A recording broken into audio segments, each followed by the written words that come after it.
તમારા ઘરના ડેલા આગળ તમારા હગા અવર જવર બહુ કરતા હતા. રાતે કાંઈ થયું તું?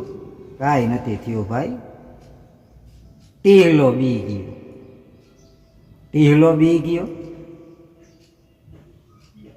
મને રાતે ફોન આવ્યો હતો કે હાલો તો કે ટીહલાને ટાઈટ ચડી છે. તે હું અહીંયા ગયો તો આખો ધરુજતો હતો આમ. તો કીધું હું થયું? કાઢ્યો તાવ ચડ્યો કે હું? બોલતો નતો, ખાલી મોઢામાંથી હવા કાઢતો હતો. હવા કાઢતો હતો. એની બા એમ કહેતા હતા કે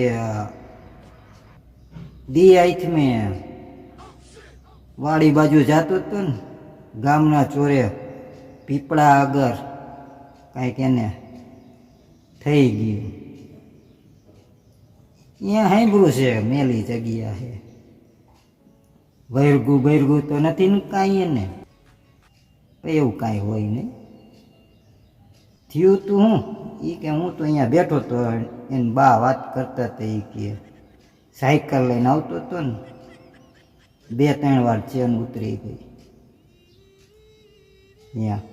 પછી ચેન ચડાવીને વિહક પેન્ડલ માર્યા પણ કોકે સાયકલ વાંચીને પકડી રાખી હતી. હા, હાલી નહીં. તો એ સાયકલ ક્યાં? એ અહીંયા પડી. તો 4-5 જણાને પૂછ્યું કે ટીહલાની સાયકલ રાતે કોકે ઝાલી લીધી હતી. તે ગામ કહેતા હતા કોઈએ કાંઈ ઝાલી નથી, એને ઘોડી જ નથી ઉતરી, પેન્ડલ મારતો હતો. ક્યાંથી સાયકલ આવે?